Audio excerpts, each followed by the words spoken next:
This week, my travels found me first in New York City for meetings with prospective brokerages, then back to Irvine at our HSF affiliates headquarters. You know, I'm a big fan of the idea that new eyes see old things in new ways, and that's why I am constantly listening to books. It is also why I often re-listen to those books that have a deep and profound impact on my business, philosophy, and life. On the second listen, I always find points that I've missed or ideas that I can now more deeply understand. I spoke a few weeks ago about a book by former FBI lead hostage negotiator, Chris Voss, Never Split the Difference. And I want to return to the wisdom he puts forth, which I think you'll find useful on your own business negotiations. Here are 5 additional takeaways to consider. Number 1, at the onset of a negotiation, extract and observe as much information as you can. Remember, listening is as important as engaging. When someone knows you're truly listening, you forge a more meaningful connection. Number 2, people are driven by emotions. Fear and the fear of loss are incredibly influential emotions that affect how people think, act, and negotiate. If you start from the idea that the person you're negotiating with is emotional, then you must develop a set of skills to deal with these universal human conditions to find a solution to the situation.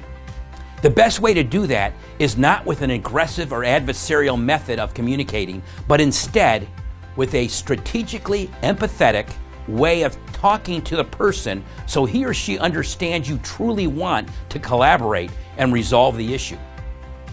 Number 3, yes is meaningless without how. You can have the greatest strategy known to humankind or strike the best deal, but if you don't have a plan for its execution, what do you really have?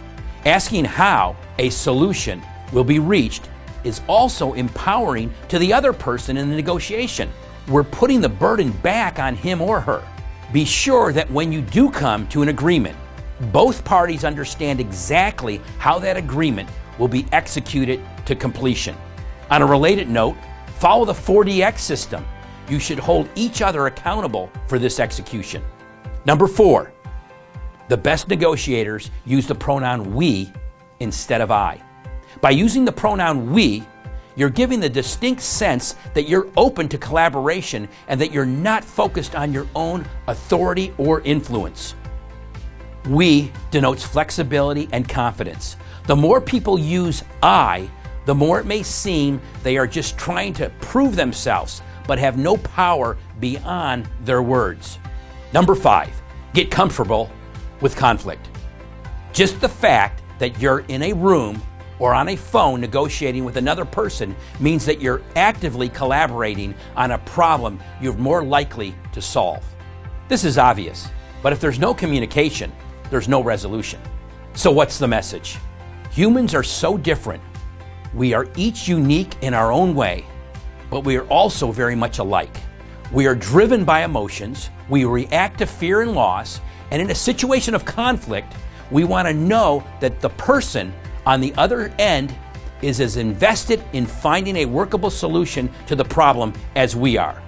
But when conflict arises, it's important that as leaders, we understand how best to resolve it, so that in the end, both parties are better off than they were before.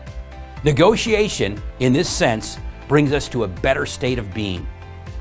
As Chris Voss wrote, he who has learned to disagree without being disagreeable has discovered the secret of negotiation.